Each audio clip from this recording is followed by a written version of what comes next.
Good morning, students. Today we are going to study our next chapter, that is fertilization, male and female gamete fusion. And in this class, we will study a specific about only for the humans. Gametogenesis process we have already learned in our last class, as we are discussing in each and every class oogenesis, what is oogenesis and what is spermatogenesis. Now we are aware from all the steps about spermatogenesis and the oogenesis. Now, as we know, the next step is known as fertilization. हम लोग सब जानते हैं कि fertilisation का मतलब क्या होता है। हम लोग क्लास 8, 9 से हम लोग अपने बुक्स में फर्टिलाइजेशंस के बारे में हम लोग पढ़ना शुरू कर दिए होंगे कि फर्टिलाइजेशन में हम लोग सब जानते हैं कि फर्टिलाइजेशन का जो जनरल मीनिंग होता है वो होता है फ्यूजन। जब भी दो चीज फ्यूज करता है, आपस में मिलता है, तो उसको बोला जाता है फ्यूजन। और साइंटिफिकली उसी फ्यूजन वर्ड को हम लोग देते हैं एक नया नाम, फर्टिलाइजेशन। बिकॉज जब भी कुछ फ्यूज करता है, आपस में जब दो चीज मिलता है, तो एक थर्ड तरह के चीज का फॉर्मेशन करता है। और जब दो अलग अलग तरह के चीज आपस में मिल करके जब फ्यूज हो करके एक नए तरह के स्ट्रक्चर का फॉर्मेशन करते हैं, तो बोला जाता है फर्टिलाइजेशन। लिविंग थिंग्स में हम लोग सब जानते हैं कि फर्टिलाइजेशन करने के लिए जो सेक्सुअल फर्टिलाइजेशन करने के लिए जो इम्पोर्टेंट जो चीज है वो है हमारा gamete, male gamete and the female gamete. Male gamete बनने के प्रोसेस को हम लोग स्पर्मेटोजेनेसिस कहते हैं, और फीमेल गैमेट बनने के प्रोसेस को हम लोग oogenesis कहते हैं। और जैसे ही स्टेम सेल से हमारा मैच्योर स्पर्म सेल बनता है, और फीमेल के केस में स्टेम सेल से मैच्योर ओवम सेल बनता है, तो वो n नंबर ऑफ क्रोमोसोम्स के साथ रहता है। हमारा जो स्टेम सेल्स रहता है, प्रिमोर्डियल जर्म सेल जो रहता है, उसके पास 23 पेयर्स ऑफ क्रोमोसोम्स होता है। और जो हमारा गैमेट बन करके आता है, वो हमारा हैप्लॉइड होता है, having not the 23 pairs of chromosome, only 23 chromosome। out of that, उसमें से एक पेयर जो रहता है वो एक्स के लिए रहता है, एक वाई के लिए रहता है, फीमेल के केस में आपको एक्स और एक्स। और जब दोनों फ्यूजन हो जाता है, दो हैप्लॉइड गैमेट जब फ्यूज करता है, एन हैप्लॉइड मेल और फीमेल की तरफ भी एन हैप्लॉइड जब फ्यूज करता है, तो एन और एन मिलाकर के 2n बना देता है। मतलब हैप्लॉइड हैप्लॉइड गैमेट फ्यूज करके डिप्लॉइड गैमेट का फॉर्मेशन। इस तरह से फर्टिलाइजेशन के केस में क्या है, स्पर्म सेल्स और मैच्योर एग सेल्स फ्यूज करके एक जाइगोट का फॉर्मेशन करता है, एक फर्टिलाइज्ड ओवम का फॉर्मेशन करता है, जिसके पास नंबर ऑफ क्रोमोसोम 2n होता है, तो बोला जाता है डिप्लॉइड। फर्टिलाइजेशन जो मेनली डिपेंड करता है स्पर्म एंड एग के फ्यूजन पर। इसका मतलब ये नहीं हुआ कि अलग अलग स्पीसीज का स्पर्म किसी अलग स्पीसीज के एग के साथ फ्यूज कर जाएगा। नो, जो स्पर्म और एग का जो फ्यूजन होता है वो स्पीसीज स्पेसिफिक होता है। उसी स्पीसीज का अलग जेंडर रहेगा, male and female species same होना चाहिए, तभी उसका एग और स्पर्म का फ्यूजन होगा। अदरवाइज जब तक स्पीसीज सेम नहीं होगा, स्पर्म एंड एग का फ्यूजन नहीं होगा। क्योंकि जब भी स्पर्म एग सेल्स के साथ उसके बाइंड करने का कोशिश करता है, तो हर स्पर्म के लिए स्पीसीज स्पेसिफिक एग के पास एक रिसेप्टर होता है। वो रिसेप्टर ही पर्टिकुलर बना होता है पर्टिकुलर टाइप के स्पर्म के लिए। तो हम समझ सकते हैं कि हर तरह का स्पर्म हर तरह के ओवम के साथ बाइंड नहीं कर सकता है। दैट इज व्हाई वी से फर्टिलाइजेशन मैकेनिज्म जो है वो मेनली डिपेंड करता है स्पीसीज स्पेसिफिक पर। नाउ फर्टिलाइजेशन जो है वो दो तरह का हो सकता है। फर्टिलाइजेशन में अभी two types, external and the internal. अगर एम्फीबियंस फ्रॉग्स का अगर हम लोग एग्जांपल्स लेते हैं तो उसमें जो फर्टिलाइजेशन होता है वो एक्सटर्नल होता है। फीमेल एक पर्टिकुलर इन्वायरमेंट में, सुटेबल इन्वायरमेंट में, वेट इन्वायरमेंट में अपने एग को रिलीज करती है और वहां जा करके मेल उसके एग के साथ फर्टिलाइजेशन करता है। हम लोग यहाँ पर देखेंगे मैमल्स और स्पेसिफिक ह्यूमंस के केस में यहाँ इंटरनल फर्टिलाइजेशन होता है, जहां पर कि स्पर्म फीमेल के रिप्रोडक्टिव ट्रैक्ट में डिपॉजिट होता है और फीमेल जेनाइटल डक्ट में, ट्रैक्ट में मूव करते हुए ओवरी के पास जाता है, जहां पर कि ओवरी से ओवम भी रिलीज होकर के निकल चुका होता है और दोनों का वहां पर फ्यूजन होता है। तो ये मेजर डिफरेंस है एक्सटर्नल फर्टिलाइजेशन में और इंटरनल फर्टिलाइजेशन। तो मैमल्स, मैक्सिमम मैमल्स और ऑल द मैमल्स और ह्यूमंस फीमेल्स में जो फर्टिलाइजेशन होता है वो इंटरनल होता है। During human copulation, male delivers 2 to 5 ml of semen containing 100 millions of sperm into the vagina, which are transported within 5 to 10 minutes upward from the vagina and through the uterus and fallopian tubes to the ampulla of the fallopian tubes near the ovary near the tube। कहने का मतलब ये है कि during human sexual copulation male discharges 2 to 5 ml of semen और वो semen जो है फीमेल जेनाइटल डक्ट में यूटेरस फेलोपियन ट्यूब्स के थ्रू ट्रांसफर होते हुए वो फाइनली फेलोपियन ट्यूब्स के एम्पुला रीजन्स के पास पहुंचता है, जो कि ओवरी जहां से शुरू होता है उसका एक इंड है। और सेम ओव्यूलेशन के दिन पर हम लोग डिस्कस कर चुके होते हैं कि उसी समय ओव्यूलेशन के समय एक मैच्योर ओवम भी रिलीज होता है। वो रिलीज होकर के कहाँ जाएगा? जब एम्पुला से, जब ओवरी से रिलीज होगा तो ओवरी से अटैच होता है फेलोपियन ट्यूब का एम्पुला। इसी एम्पुला से वो ट्रांसफर होते हुए फेलोपियन ट्यूब में जो एग है पहुंच, और उसी एम्पुला रीजन में ही पहले से पहुंचा हुआ स्पर्म और ओव्यूलेटेड एग का फ्यूजन होता है। और जब दोनों का फ्यूजन हो जाता है, इसी प्रोसेस को बोला जाता है फर्टिलाइजेशन। फर्टिलाइजेशन सिर्फ यहीं पे नहीं होता, जरूरी नहीं है कि वहां पर वो फ्यूजन हो गया तो स्पर्म जो है ओवम के अंदर में इंटर कर ही जाएगा। Is not necessary. स्पर्म को ओवम के अंदर इंटर करने के लिए जो ओवा के चारों तरफ ग्रैनुलोसा सेल्स है उसको रप्चर करते हुए अंदर जाना होगा। फिर ओवम के एक आउटर मेम्ब्रेन मिलता है जोना पेलिसिडा, उसको भी पंचर करते हुए अंदर जाना होगा। और जब अंदर इंटर कर जाता है तब उसके न्यूक्लियस का फ्यूजन होता है और इस तरह से जाकर के कंप्लीट फर्टिलाइजेशन प्रोसेस शुरू है। नाउ ये जो हम लोग स्लाइड देख रहे हैं ये सी अर्चिन एनिमल्स होता है, इकाइनोडर्मेट्स है, फैमिली है इकाइनोडर्मेट्स। उसका एक मेंबर है सी अर्चिन। ये जो डायग्राम हम दिखा रहे हैं ये सी अर्चिन का है। ये समुद्र की गहराई में आपको ये एनिमल पाया जाता है। देखने से नहीं लगेगा कि ये एनिमल है, ये इन्वर्टिब्रेट है, इकाइनोडर्मेटा फैमिली का है और समुद्र की गहराई में ये पाया जाता है। इसका भी मेल एंड फीमेल गोनाड अलग अलग होता है। इसका भी मेल एंड फीमेल गैमेट होता है। हालांकि इसका फर्टिलाइजेशन इंटरनल ना होकर के इसका फर्टिलाइजेशन एक्सटर्नल होता है। तो साइंटिस्ट लोग इस सी अर्चिन के फर्टिलाइजेशन को ज्यादा अच्छी तरह से इसलिए समझ पाए क्योंकि इसका फर्टिलाइजेशन बॉडी के बाहर हुआ। बॉडी के बाहर फर्टिलाइजेशन होने के कारण साइंटिस्ट लोग इसके फर्टिलाइजेशन के स्टडी को अच्छे से डील कर पाए। Now we will understand this whole mechanism of fertilisation.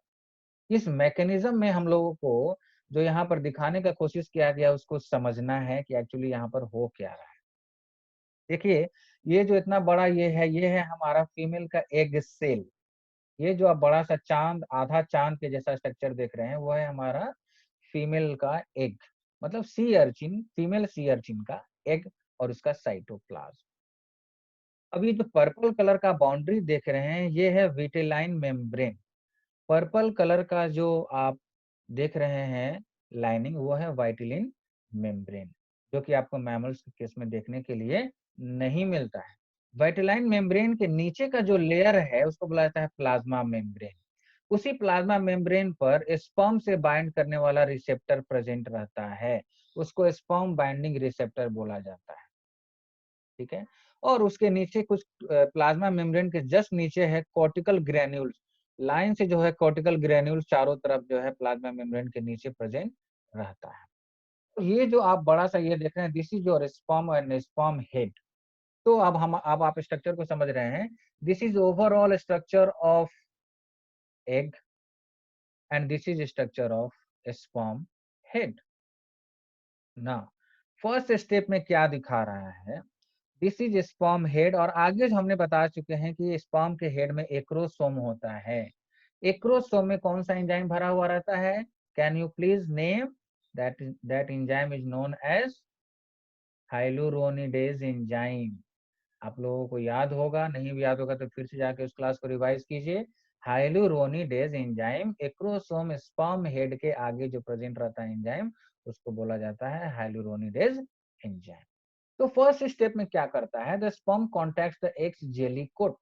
Egg की जो ऊपर का सबसे मेम्ब्रेन है उसको बोला जाता है जेली कोट, उसके साथ वो बाइंड करने का कोशिश करता है। नाउ उसके बाद एक्रोसोमल रिएक्शन, एक्रोसोमल रिएक्शन भी हमने आपको डिटेल में पढ़ाया हुआ है कि एक्रोसोमल रिएक्शन क्या होता है। एक्रोसोमल रिएक्शन में जो स्पर्म का जो हेड है, आगे का जो हाइलुरोनिडेज एंजाइम है वो रिलीज होना शुरू होता है, और जैसे ही वो रिलीज होना शुरू होता है, जो जेली कोट है उसको वो फ्यूज करना शुरू कर दिया या डिफ्यूज, उसके साथ वो फ्यूज कर करके आगे वो आने का कोशिश करता है। तो this is acrosomal. Now, the third step is contact and fusion of sperm and egg membrane. Contact and fusion of sperm and egg membrane.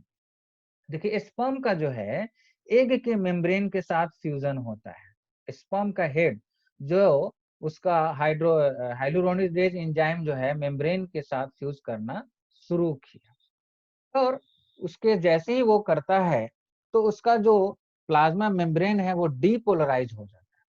जैसे एक स्पर्म का हेड ओवम के मेम्ब्रेन के साथ फ्यूज होगा, ओवम का मेम्ब्रेन डीपोलराइज हो जाएगा, और जैसे ही डीपोलराइज हो जाएगा मेम्ब्रेन, कोई दूसरा स्पर्म का हेड इसके साथ फ्यूज नहीं कर सकता है।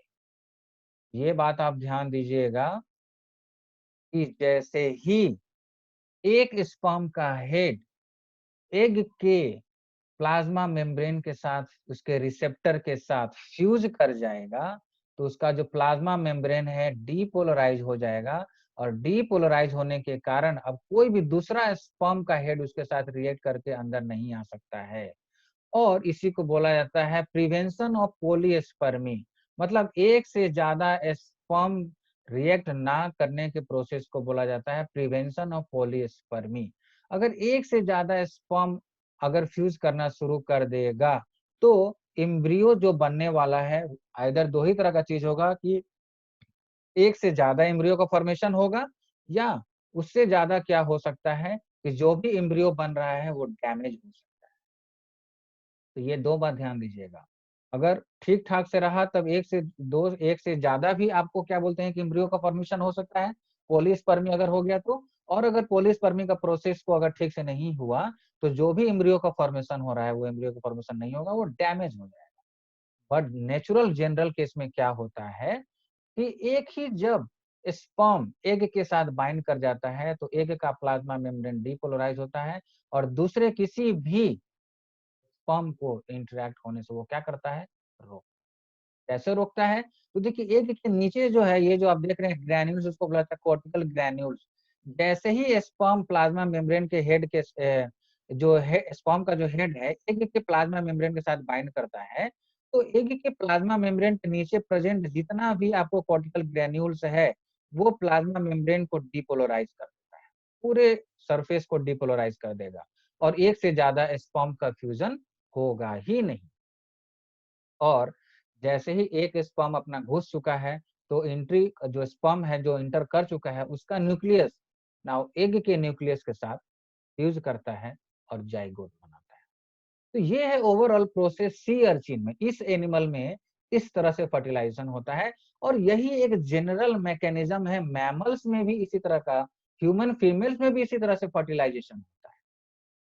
Now we will see now this case, this is the fusion of sperm and ovum inside oviduct of female. ये जो डायग्राम है वो मैं आपको फीमेल, ह्यूमन फीमेल के केस में बता रहा हूँ। ह्यूमन फीमेल के केस में हम आपको बता चुके हैं कि जो ओवम है उसके चारों तरफ जो आउटर कवरिंग सेल्स होता है उसको बोला जाता है ग्रैनुलोसा सेल्स या फॉलिकल सेल्स। आपको बता चुके हैं, जब ओवम का स्ट्रक्चर आप लोग देखे होंगे तो उसमें ग्रैनुलोसा सेल्स और फॉलिकल सेल्स जो है चारों तरफ घिरा रहता है। तो स्पर्म का जब हेड है, एक्रोसोम रिएक्शन होने के बाद हाइल्यूरोनिडेज एंजाइम ग्रैनुलोसा सेल्स को रप्चर करते हुए जोना पैलिस्यूडा सेल को भी रप्चर करते हुए अंदर की तरफ इंटर करना शुरू करता है। और इसका भी जो कॉर्टिकल ग्रैन्यूल्स है, इसके प्लाज्मा, वो एग के प्लाज्मा मेम्ब्रेन को डीपोलराइज कर देता है। और एग के प्लाज्मा मेम्ब्रेन को जब डीपोलराइज कर दिया जाता है तो पॉलीस्पर्मी का प्रिवेंशन होता है, मतलब एक से ज्यादा स्पर्म का फ्यूजन नहीं होगा। ये आपको ध्यान में रखना होगा कि प्रिवेंशन ऑफ पॉलीस्पर्मी कैसे होता है। ये आपको क्वेश्चंस में एग्जाम्स में पूछा जा सकता है कि पॉलीस्पर्मी का प्रिवेंशन कैसे होता है, क्या क्या बेसिक स्टेप्स है। और जनरली ये शॉर्ट नोट्स में आपको पूछा जाएगा कि पॉलीस्पर्मी क्या होता है और कैसे पॉलीस्पर्मी को रोका जा सकता है।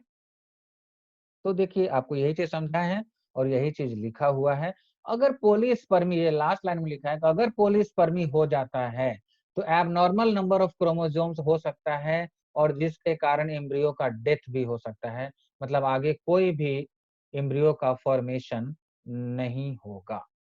तो this is the step of fusion of sperm with ovum या मैच्योर एग।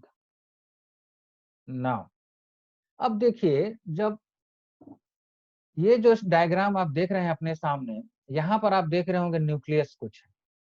ये जो है फीमेल ओवम का न्यूक्लियस, फीमेल ओवम है, इसके अंदर उसका न्यूक्लियस है, उसको बुलाया जाता है प्रो न्यूक्लियस। इसके चारों तरफ जो ग्रैनुलोसा सेल्स है, जब वो मैच्योर होकर रिलीज होकर के आता है तो उसको बुलाया जाता है मैच्योर सेल्स। और जब मैच्योर सेल जब आता है उसके अंदर तो उसको बुलाया जाता है कोरोना रेडियाटा। अब बी में देखिए, स्पर्म इसके साथ फ्यूज करना शुरू करता है। तो स्पर्म कब फ्यूज करना शुरू करेगा? जब हाइलुरोनिडेज एंजाइम छोड़ेगा, रिलीज करेगा, तो चारों तरफ का कोरोना रेडिएटा देखिए स्कैटर्ड हो गया, फैल गया, मतलब हट गया।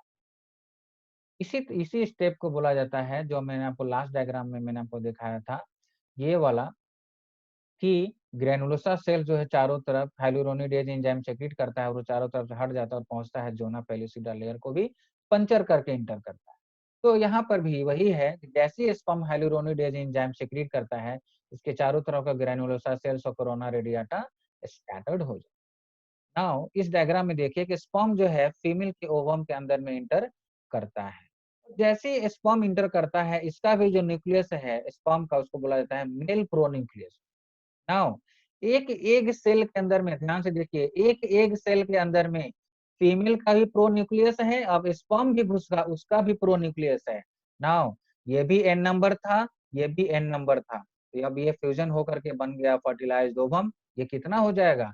एन और एन कितना हो जाएगा? 2n। तो इस तरह से जाइगोट जो बनता है दो हैप्लॉइड के फ्यूजन से मिलकर के बनता है और बन जाता है डिप्लॉइड। तब आप लोग समझ रहे होंगे कि कैसे एन एन मिलाकर के 2n बन जाता है।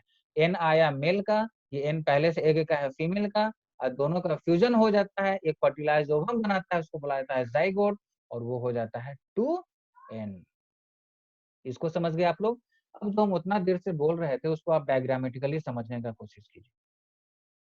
ओव्यूलेशन, ये प्रोसेस हम लोग, इस ओवरी के अंदर में ओव्यूलेशन होता है, क्या क्या होता है हम लोग सब कुछ समझ चुके हैं। ओव्यूलेशन होने के बाद जो ओवम है, मैच्योर ओवम रिलीज होकर के वही एम्पुला के थ्रू फैलोपियन ट्यूब में गया। वही मैं बोल रहा था कि यहाँ से रिलीज होकर के वो फैलोपियन ट्यूब्स में क्या करता है? जाता है। और उसी फैलोपियन ट्यूब में स्पर्म भी पहले से क्या है? पहुंचा हुआ है। और जब स्पर्म और एग एक दूसरे से मिलता है तो पहला दिन उसका क्या हो जाता है? फर्टिलाइजेशन। जब फर्टिलाइजेशन हो जाता है, मतलब इस तरह का जब सेल बन जाएगा, तो अब एक सेल बना, फाइनली वो डिवाइड होकर के दो सेल बनाता है, दो से फिर चार बनाता है, चार से फिर 8 सेल बनाता है, 8 सेल से फिर 16 सेल का स्टेज बनाता है, और जब 16 सेल का स्टेज बनाता है उसी को बोला जाता है ब्लास्टोसिस्ट। उसी 16 सेल स्टेज को बोला जाता है ब्लास्टोसिस्ट। नाउ अब ये जो ब्लास्टोसिस्ट जो है अब यूटेरस के पास आएगा और उसका जो इनर लाइनिंग है उसको बोला जाता है इपीथेलियल या इंडोमेट्रियम। यूटेरस का जो इनर लाइनिंग है उसको बोला जाता है इंडोमेट्रियम। तो 4 से 5 दिन लग जाता है उसको फर्टिलाइजेशन के बाद यूटेरस के इंडोमेट्रियम से फ्यूज करने में या इम्प्लांट होने में। कहने का मतलब फर्टिलाइजेशन जिस दिन हुआ उस दिन से 4-5 दिन लग जाता है ब्लास्टोसिस्ट बन करके यूटेरस के इंडोमेट्रियम में इम्प्लांट होने में। और शुरुआत करता है 4-5 दिन बाद और 5-6 दिन मतलब वहां से 1-2 दिन लगता है। ये देखिए ये आपको और क्लियर व्यू दिखाया गया है कि कैसे जो ब्लास्टोसिस्ट है इसके चारों तरफ ब्लास्टोसिस्ट का भी एक कवरिंग सेल्स होता है उसको बोला जाता है ट्रोफोब्लास्ट। ब्लास्टोसिस्ट का जो कवरिंग सेल्स है जो प्रोटेक्शन प्रोवाइड करवाता है उसको बोला जाता है ट्रोफोब्लास्ट। तो ट्रोफोब्लास्ट सेल और ब्लास्टोसिस्ट दोनों मिल करके यूट्रस के वॉल को धीरे धीरे रप्चर करना शुरू करता है, फ्यूज करना शुरू करता है ताकि वो यूट्रस के अंदर में चला जाए और आप यूट्रस के अंदर में ही वहां पर जाइगोट या फीटस का फॉर्मेशन आगे का प्रोसेस जो है शुरू हो जाए। तो यही था वो इतना सारा चीज जो मैं इतना फर्टिलाइजेशन का ओवरऑल स्टेप्स। इसी चीज को ये जो स्लाइड है ये जो डायग्राम्स है आपको एक समराइज व्यू प्रोवाइड करवाता है। पहला स्टेप में देखिए क्या है कि ओव्यूलेशन के बाद जो सेकेंडरी oocyte है ओविडक्ट में रिलीज होकर के आ जाता है। ये आपको ओवरी है, यहाँ से सेकेंडरी oocyte 14वां दिन में आपको रिलीज होकर के आपको आ जाता है और वहां पर स्पर्म जो है फ्यूजन करता है। स्पर्म पहले से पहुंचा हुआ रहेगा, स्पर्म जो है उसके साथ इंटर करता है, फ्यूजन करता है और ओवम का जो सेकेंडरी oocyte बनने के बाद जो मियोसिस में वो मेटाफेज स्टेप में जो रुका हुआ रहता है मियोसिस का प्रोसेस वो क्या हो जाता है कंप्लीट हो जाता है और इस तरह से वो फर्टिलाइज्ड ओवम या जाइगोट का फॉर्मेशन। अब फेलोपियन ट्यूब्स में पहले से जो प्रेजेंट है सीलिया और पेरिस्टाल्टिक मूवमेंट के द्वारा ये जो फ्यूज्ड ओवम है फर्टिलाइज्ड ओवम है वो धीरे धीरे फेलोपियन ट्यूब में आगे सॉफ्टली जो सीलिया है उसको आगे की तरफ ढकेलना शुरू करता है, पुश करना शुरू करता है ताकि वो यूट्रस की तरफ जाए और यहीं से आपको क्लीवेज भी शुरू होता है। जो एक सेल था अब वो डिवाइड होकर उसी प्रोसेस को बुलाया जाता है क्लीवेज या सेल डिवीजन। 2 सेल में बनाता है, 2 से 4 बनाता है, 4 से 8 बनाता है, 8 से फिर 16 स्टेज बनाता है। इसी 16 स्टेज को बोला जाता है ब्लास्टोसिस्ट स्टेज और इसको कवरिंग करने के लिए जो प्रोटेक्टिव लेयर होता है उसको बोला जाता है ट्रोफोब्लास्ट। यही trophoblast 7 days after conception fertilization के 7 डेज या 7वां दिन या 7 दिन के बाद मदर के यूटेरस के साथ बाइंड करके इम्प्लांट होने का कोशिश करता। Now this was the overall process of fertilization and implantation. I hope कि आप लोगों ने उसको समझा होगा और किसी को कोई दिक्कत है आप लोग सब मेरी बातों को सुन रहे हैं तो आप लोग कुछ सवाल पूछ सकते हैं। और आप लोग क्लास के समय जो इधर उधर घूमते रहते हैं आप लोग क्या कर रहे हैं मोबाइल ले करके और आप लोग घूमते रहते हैं इधर उधर। अनीता कुमारी कौन है? अनीता कुमारी यस सर हम आप क्लास के दौरान आप घूमते क्यों रहते हैं? हेलो हेलो आपको आवाज हाँ आ रही सर। है? सर मेरे पास तो कोई आवाज नहीं है। अभी तक आप मेरा आवाज सुन रहे थे कि नहीं सुन रहे थे? नहीं नहीं दूसरा सर मेरे पास कोई बच्चा भी नहीं है सर, हम तो चुपचाप बैठे हुए हैं। नहीं तो हम यहाँ से तो पता चल रहा है ना कि आप एक जगह से दूसरे जगह मूव कर रहे हैं। अभी तो बैठे हैं सर। अभी तो बैठे हैं मगर बीच में तो आप इधर उधर घूमते टहलते रहते हैं। घूम घूम के पढ़ाई होता है। नहीं सर बगल में कुआं है इसलिए थोड़ा सा देख रहे थे बच्चा को। नहीं तो आप लोग इसको पहले से आधा घंटा के लिए टाइम निकालिए सिंसियरली कि आधा घंटा हमको, क्योंकि हम भी डिस्टर्ब होते हैं ना। कोई आंख दिखाता है, कोई अपना पैर दिखाता है, तो कोई उंगली दिखाता है, तो कोई घूम टहल रहा होता है। ये कोई तरीका होता है क्लास करने का? एक प्रॉपर एनवायरनमेंट क्रिएट करना है कि क्लास करते समय। और ये जेएमआरडी कौन है? किसके मोबाइल का नाम है जेएमआरडी? इनसे हम पहले भी पूछे हैं मगर ये बताने का प्रयास नहीं करते हैं।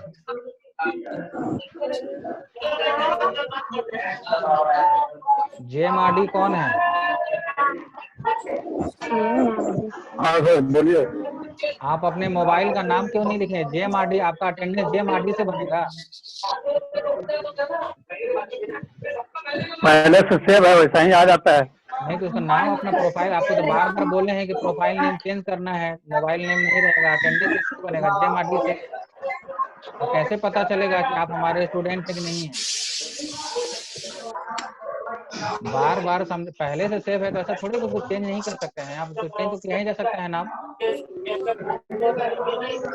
जूम पर सिक्योरिटी रीजन से आप लोग ध्यान दीजिए, फिर बोल रहे हैं, जितने भी लोग क्लास अटेंड कर रहे हैं वो अपने प्रोफाइल नेम रखिए, वो नाम अपना, आप कॉलेज में जिस नाम से आपका एडमिशन है, ताकि हमको पता चले। नेम यहाँ कहाँ पे दिखाएगा सर, कहाँ पे डालना पड़ेगा? आप जब प्रोफाइल, आप जब जूम एप्लीकेशन डाउनलोड किए होंगे उसी समय आपका पूछा होगा कि आपका नाम क्या है। नाम आप अपना डाले रहिएगा तो वही दिखाएगा।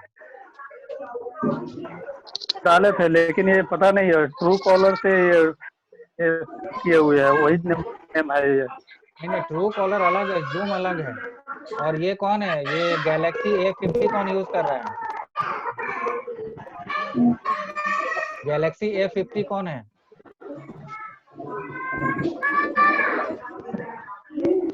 और बहुत लोग अपना वीडियो भी ऑन नहीं किए हुए हैं, कैसे फोटो खिंचाए, कैसे अटेंडेंस बनेगा?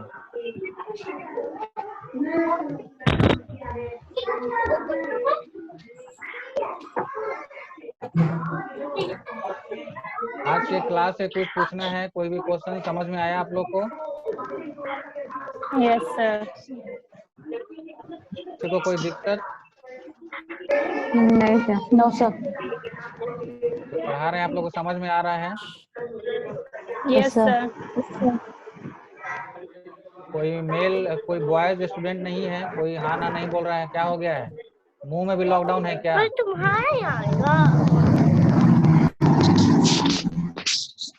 और दूसरी बात, आप लोग क्लास अटेंड करने आते हैं तो टीचर को विश करना जरूरी नहीं समझते हैं कि हाँ सामने टीचर आ गया है तो उसको गुड मॉर्निंग, गुड इवनिंग, या क्लास एंड कर रहे हैं तो हाँ गुड डे सर। आप लोग बच्चे हैं, किस क्लास में पढ़ते हैं आप लोग?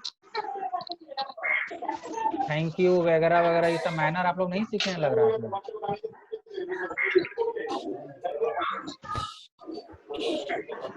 सारे लोगों को बोल रहे हैं, जब सॉरी क्लास सर। स्टार्ट होता है, टीचर आया है या जब क्लास ऑफ करके जा रहा है, तो क्या आप लोग इतना भी जरूरी नहीं समझते हैं कि हाँ टीचर को थैंक यू बोलना है या गुड मॉर्निंग बोलना है या कुछ बोलना है?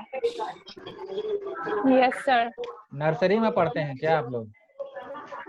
नहीं sir, no sir. Sorry sir. लग तो रहा है कि नर्सरी एलकेजी में अभी आप लोग पढ़ रहे हैं। नो सर, भूल जाते हैं। कि आप लोग जहाँ रहते हैं वहाँ मैनर नहीं सिखाया गया है कि टीचर को कैसे मैनर करना है? आज के क्लास से कुछ ऐसा कोई भी क्वेश्चन है तो आप लोग मुझे फोन करके पूछ सकते हैं कि सर मुझे ये समझ में नहीं आया, वो ये समझ में नहीं आया। और जो भी स्लाइड्स आपको पावर पॉइंट भी भेज देते हैं पीडीएफ के रूप में, आप लोग उसको पढ़िए और उसके साथ बुक्स भी पढ़िए, जो भी बुक्स आपके पास है। आप चाहिए तो गाइटन का बुक्स आप लोग डाउनलोड कर सकते हैं मोबाइल पे। गाइटन का सर? गाइटन और कैम्पबेल बायोलॉजी, उसी दोनों से हम पढ़ा रहे हैं आप लोग को, गाइटन और कैम्पबेल बायोलॉजी। आप लोग free of cost online available है, आप मोबाइल पे आप लोग डाउनलोड करके उसको पढ़ सकते हैं। ठीक है, सर नेम सेंड कर दीजिएगा सर। हम ग्रुप में भेज देंगे। ठीक है, तो आप लोग अपने बुक मोबाइल में या जो भी अगर आप लोगों के घर में कंप्यूटर है तो कंप्यूटर पे जूम को यूज कीजिए, बहुत अच्छा एक्सपीरियंस होगा आप लोग को। अगर आपके पास लैपटॉप है, सिस्टम है, कंप्यूटर है तो उस पर क्लास कीजिए, आप लोग को ज़्यादा अच्छा लगेगा। मोबाइल के मुकाबले नो सर। सिस्टम या कंप्यूटर पे आप लोग को ज़्यादा अच्छा लगेगा क्लास करना। ओनली तो चलिए मोबाइल। ठीक है, आज का मैं क्लास को एंड करता हूँ। आई होप कि आप लोग समझे होंगे। थैंक यू ठीक है, sir. Okay, have a nice day, thank you thank you. Sir. Thank you sir. Thank you sir. Bye sir. Have a nice day sir.